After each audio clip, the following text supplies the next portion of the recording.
Speaking of the pandemic, your album came out like February 5th, I believe it was. So that's about a month. How has that gone for you? It's your first album, and here you got all this stuff to deal with. Yeah, I mean, I think maybe the experience of putting the record out at a time when, lots of where we couldn't be out and playing and couldn't be meeting people that were maybe like consuming it in a more physical way. I think it was maybe a bit more of a self-reflective experience. Obviously, It was a massive rush and like really like exciting and amazing to see people getting the vinyl, all that kind of stuff. Yeah, I think it also, made me quite thoughtful about the process that we'd gone through to make it, and made me, it's the first time we'd had reviews and people asking us questions about stuff or asking us about our intention. Yes, or guessing what our intention was, or even better. Yeah, so I think it made me quite self-reflective. I think it was a really interesting process. I think next time I'd like to be doing it where I can like actually be able to like put the music in front of people in a live way. I hope I don't have to do the second record. No, I hope so too. I mean, because it is the kind of music that you want to be putting out live and you want to be blasting away on stage somewhere. Yeah. So yeah, exactly. So during that reflection, did you learn anything about your music, your band, or yourself? I mean, I don't know. I suppose there was a good. So one of my friends was like, to make something and to put it out there and to like, or it might have been a review. I can't remember, but someone was like, I suppose when you're doing that, when a chapter closes, and it does kind of feel like there is a process of it ending, and so I think that was quite interesting. It was like, okay, like this first version of us has maybe ended. Yep. Not in like a musical sense, but in terms of like as a group of people, because obviously we made the record kind of primarily for ourselves as mates. Really, that was the intention of the record, because we're all a bit older, and it was like this thing of like, we've had 15 years playing together in a band. Why have we never met? So it kind of maybe ended that process. I think also it was so exciting because obviously I've never signed a record contract before. No one's ever taken an interest in my band in any. Oops, you've frozen. Any of the music experience. Oh, sorry. There you go. Again? You're back now. Yeah, no, that was obviously like quite an overwhelming experience. So yeah, I think I learned a few things. I think I shouldn't. I probably shouldn't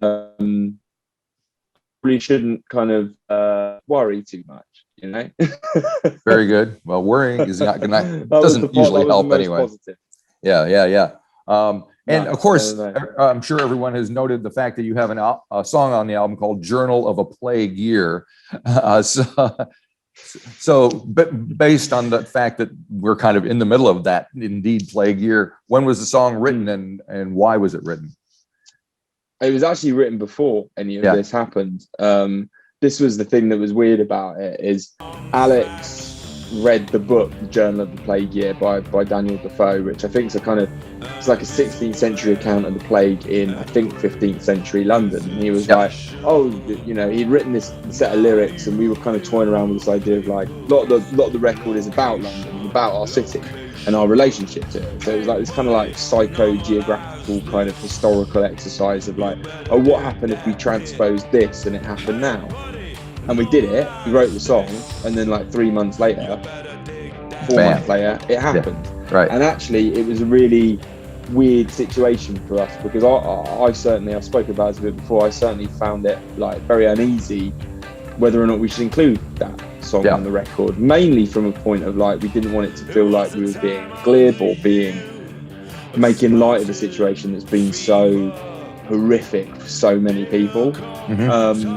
But ultimately, I think we looked at what the song was talking about, which is, the song is talking about basically like, in the Daniel Defoe book, Journal of the Plague Year, it really highlights the fact that there's like an absolution of responsibility by a lot of people in power, and a lot of things break down, and so that, and but also about the way that like you just get used to tragedy, and you just get used to like psychological stress.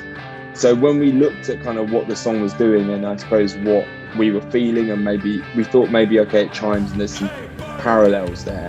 Also, I think the other thing was the record was really purposely meant to be like a snapshot of who we are and where we were at a time and a place. We really wanted to bottle this kind of like idea of like it exists in a time.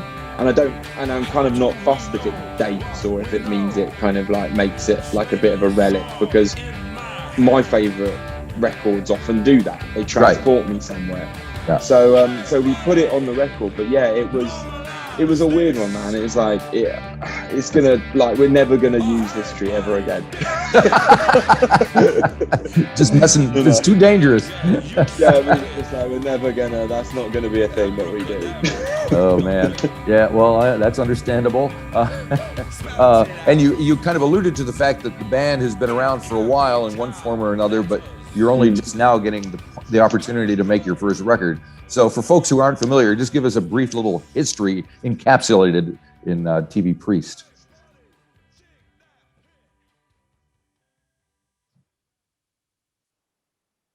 Oh, we're frozen again. Oh man. Again. Oh. No. Yep, you're back now. Back? Oh yeah, I'm back again. Sorry. Just pick it up. Yeah, no. I've known Alex since I was about 6, and the boys Nick and Ed since I was about 12. So as we grew up, we started playing in bands, and that was a way that we really bonded.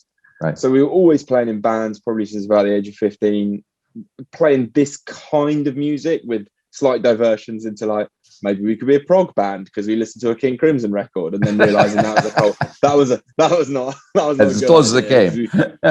we weren't good enough.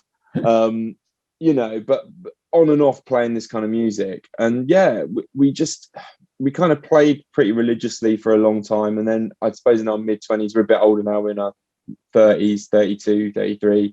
In our mid-20s, we kind of just called time on it, I think, just because life just changes, like you people move away, or you start meeting partners, and this is not to like anyone, this is not a problem, it's not to blame anyone for it, but it was just you have less time for each other a little bit, So a lot of things had happened in the kind of last couple of years. Like I'd just become a dad, and people were just, things were changing, and I think it was a real thing of like, not that our friendship had drifted, but we were like, let's just get back together and play again and just make stuff for each other, because it gives us an excuse to see each other that isn't like someone's birthday party, or and it just went from there. It was really, really pure. Like, it sounds really cliche, but it was really, really pure. We had no expectations, and it's probably the first time in our adult lives where we went and made some art just for ourselves. Like, it's the first time I certainly didn't like think like, oh, what's this imagined audience, or what do you think this imagined person will like?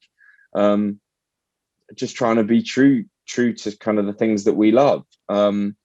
Again, it sounds like a plot of a bad film.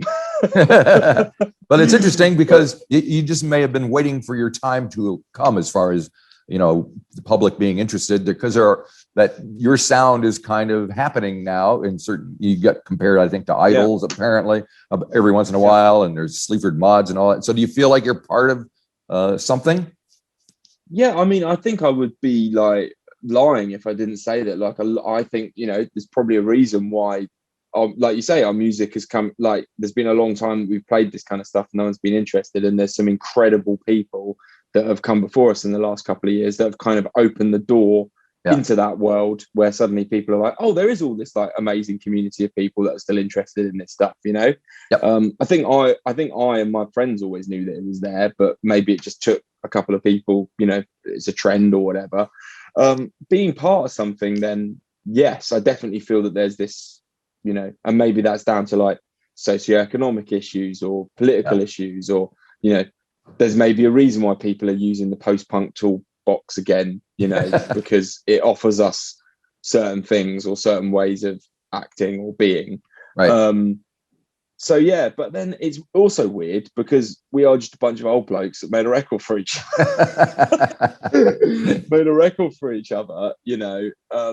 that's kind of got out of hand. So it's weird. Like, I did also, there's always been a part of me playing in a band that like I definitely wanted to like meet other bands, see other bands, be parts of community. So that's another bummer about the whole COVID situation. We haven't been able to meet anyone. We haven't been able to like go out and be like, see a band and be like, I really love your records. Yep. And so so long answer to a short question. No, that's all right. That's the kind we like. That's fine. Now I wanted to touch on a couple of songs. One of them being Fathers and Sons, which to me has a little bit of a old Stranglers feel about it. I was wondering if that's part of it. Oh, cool. Thanks, man. I love those guys. Yeah. That song's very much written about like me moving out of London because me and my wife had a kid because we couldn't afford to live in London anymore. Right. And me sitting in I don't know if you've got them over in New Zealand. There's a hardware chain in the UK called B&Q. We don't have them, I don't think, but I'm sure we have the equivalent. It's here. something similar. It's like one of those out-of-town hardware stores. It's like your hangar, and you go there and you can. We had buy, Mitre 10. Right. Yeah. Exactly. So, and I was sitting in the car waiting for my wife, I think, to get an order of something, and I was just watching all the other like dads, right, wandering about and just being like, oh, like this is this weird. This is this thing that I'm now part of. Like I'm a man in a car in a DIY. And it also, I was thinking about, it was just about, it's kind of skewering my own masculinity. Do you know what I mean? Like, sure. It's kind of skewering this kind of idea of like, for some reason we're kind of told as young men or men in general that it's like, it's about an accumulative existence. And there's this kind of idea that like you have to provide for people or you have to compete with other men. So I think that was what that song was kind of about. But also, it's kind of maybe one of those songs in the record that's like, I like that you picked up the Stranglers influence there because it's maybe a little bit funkier. Right. Like, I think it was the bass line that got me. Yeah. And like Alex, our guitarist, is really obsessed with like the guitar playing of like Keith Levine from like Public Image and stuff. Oh, so yeah. There's like lots of like kind of weird textures. Yes, because it's very kind of jagged and kind of. Yeah. And from what I read in the press stuff, the centerpiece of the album is a song called Decoration, which you have a video you made for where you're kind of doing some face painting things and all that. And there's kicking a TV into a grave, which is very symbolic. So we should talk about that. It's all just decoration. It's all just decoration. Hey! A certain medal on a certain chest, a knot and a cross and a Sunday best, and I'm through to the next round. And I'm through. My feature wall is upstanding. My craft credentials, real as good as new, as good as old, as good as fake. Did I see the TV adaptation of the latest book Craze? Yeah, that was a weird bank holiday weekend, man. But yeah, that's another record that's kind of similar about that kind of like accumulative effect of life. Like that's a bit more about the kind of like, I suppose the kind of idea of like you're living life like it's a game show, like the central quote of that song, I've never seen a dog do what that dog does, and you're through to the next round, is actually a misremembered quote from Simon Cowell on Britain's Got Talent. And so it's this kind of idea that it's just like, you're always on this, you should be on this upward curve all the time, and you should be participating in important popular cultural moments, or you should be this person that's like, got something, can comment about this or can comment about that, even though no one's necessarily asked your opinion about it, because so that's what that song's about. Very cool. And it's got a very silly video. So yes, did you have fun making it? The level of humor. Yeah, it was really fun, man. Like we did it with our mate Joe over a weekend. But yeah, that was also important that it had this kind of like level of humor to it as well, because some of our songs are quite angry, so it's nice to inject a level of fun. Well, there is the tune at the end of the album actually to me feels more like the quote unquote centerpiece, because it's 7 minutes long. It's called Stateless, and it builds in this intensity and kind of closes out the record. So maybe you can give me and the world is dark and blah blah blah. So Yeah. Well, it's the only love song on the record. It's a love song to my wife. It's the love song to my wife and my little boy. Great. Written about the birth of my son. My wife was quite unwell when he was born, and so that was kind of a response to that. Like, I actually wrote the lyrics for that as a poem before the band even happened. Right. And I had them knocking around for ages, and we kind of made this jam, and we were playing around with it. And actually, one day I went into the studio just with Nick, and I was like, I got these lyrics, can I try them out? And I sung the song, and that vocal take is like, I think, like the first take of the vocals I ever did. Right.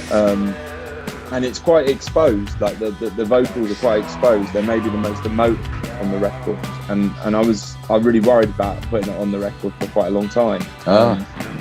Because I was like, is it too much? Is it a bit overwrought? But Nick kind of convinced me on it, and I'm glad we did, because I'm glad you say that it's like the centerpiece, because it's really supposed to act like the record has an arc.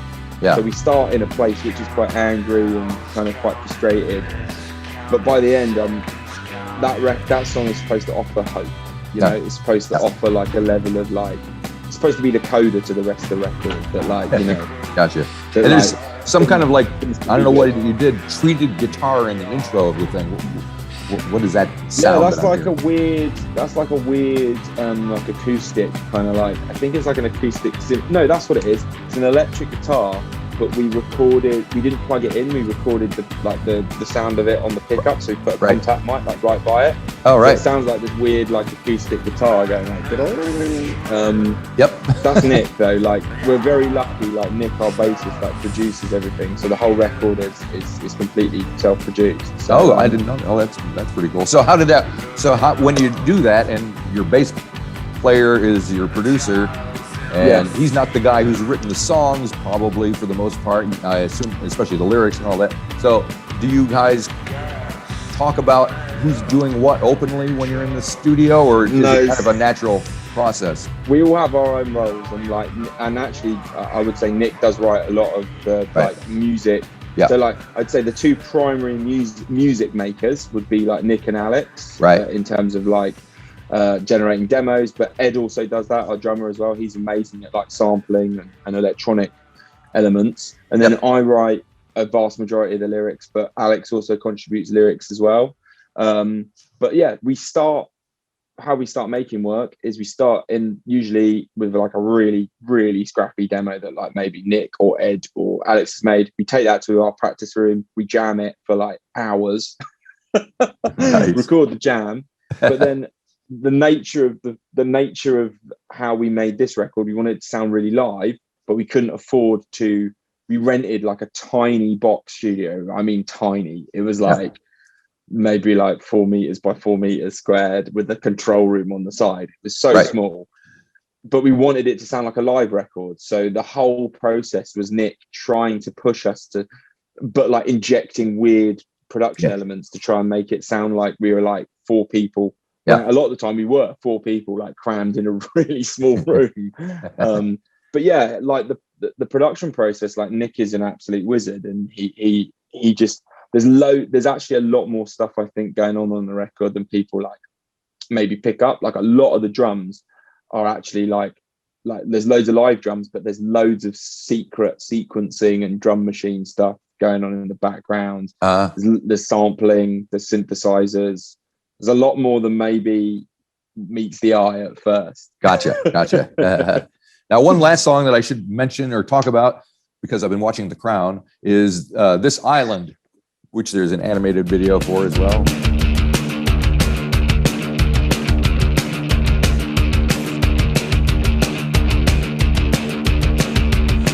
Come live on an island, and in his day, there were seats on the train.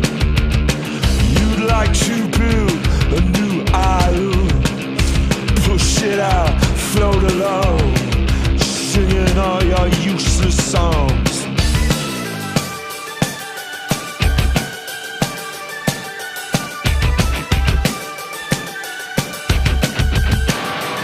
Well, we're drifting out in my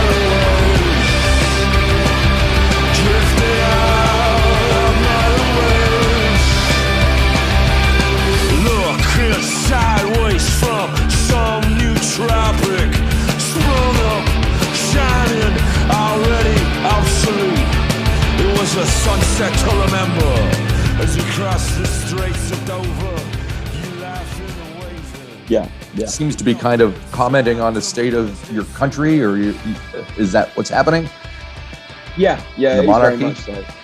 Yeah, well, we've got a more explicit anti-monarchist song that we released that isn't on the record called House of York, which is our first. Oh yeah, single. that's right. Yeah.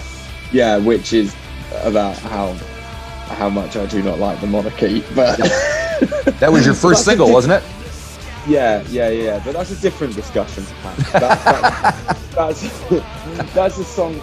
I don't know. That single, is about how we have this institution that. How can we ever hope to call ourselves an equal and kind of a meritocracy when we have a group of people that sit at the head of our country with inherited wealth, inherited lands, inherited titles that we all pay for? Right. But again, that's another. About Gotcha. I just can't understand how we can't get through our heads how deeply that reinforces a class system in our country. Yep. But once again, let's move away. This island is broadly written about. And again, it's my response to a feeling of it's a feeling of feeling like you don't necessarily understand the reasons why your country's, not that you don't understand it, but like you feel justified in your convictions but ill-equipped in your actions. Like that song's about me feeling really scared about my country retreating to like parochialism and retreating in on itself and going back into nationalistic stereotype. And by the way, it's also about the fact that it's like, how do I have people in my family that voted for Brexit, so how do I approach that? Like, we all have that problem in different exactly, states. It's the same thing, I have family members who voted for Trump. What am I supposed to do? Yeah, and so I think I was trying to I think we were all trying to find a line in that song, because I don't want it to be like a song that's about like you're an idiot because you voted for something that I don't believe in. Like, right. That's not what I'm interested in. That's not what I'm interested. But what I'm interested in is perhaps like presenting a set of views in that song that perhaps in a kind of abstract or maybe oblique way that perhaps lands with someone, and they can perhaps see my point of view, and we can have a discussion about it and talk about how we reach a point where it's like, I don't know, like it's me just being scared. That song is me being really, really scared about a lot of things and not understanding how I can hope to remedy them as an individual, even though you try and you join your political party, or you try and do some activism, or you go on a march, or you sign a petition, or all of these things that you hope make a difference, and you continue to do. So that's what that song's about. It's just about this feeling of like, I don't know. I just feel I just have a really uneasy relationship with what my country stands for at the moment. Gotcha. Yep. So when was the last time the band played anywhere? November 2019. Our one and only gig. 2019. 2019. That I do not. That's our one and only live show that we've ever played to any audience. I mean, we've played like some sessions and stuff and things like that, but like, to an audience of people, it was November 2019, and I do not wear the fact that we have played one gig as a badge of honor. Fair enough. That is not the reason why I'm in a band. But yeah, man, it wasn't like crazy. It's literally a gig that we put on for our mates, because I don't think any of them believed that we were in a band. It was like our girlfriends and wives and stuff. It was like. It wasn't like some seminal moment or anything, but yeah, man, I'm missing it. I'm really missing it. I just want to play to people. I want to see what these songs do. Yep. In that context. Yeah. Because it sounds like that's what they were made for. So Yeah, it was weird. We never road tested them. They've never been out. Like they've never had an audience react with them. It might mean that half of them are rubbish. I don't think you have to worry about that too much. Have you been writing the next album? That's what everybody else is doing these days. Yeah, we've been doing that. I think we've got about 100 demos. There you go. Yeah, of varying quality. I'm sure. Well, with 100. But yeah, we've just been busy working away on that. I think, like you say, everyone else is doing it, but I think it's probably because in the absence of anything else, you retreat back to doing what you're supposed to do, which is making art and being a musician. So there you go. Very good. We're lucky in a way. Because it's kept me feeling better about my mental health. Just being able to have that release with the guys. So exactly.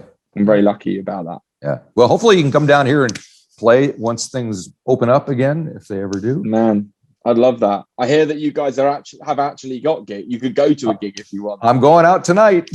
Oh man, don't. There's 2 to choose from that I want to see. So yeah. Oh man, incredible. Well, and we're lucky we have a really decent local scene. There's a lot of good musicians all over the country. So really that helps. Yeah. And all those old Flying Nun I've folks heard are still things. around. That all those bands, the Chills, and the Bats, and the whatever. Yeah, so they're all still playing. Oh, that's great. That's so cool. They can't get off the island. It's all good. Why would you? It sounds like why would you though? Yeah, exactly. Especially. All righty. Well, thank you for taking time to talk to me. I appreciate it. Hopefully, we'll see you sometime soon, and we'll look for the next record. Amazing. Thanks so much for chatting, dude. Really My pleasure. Bye bye. See you later, man. Yep. Bye.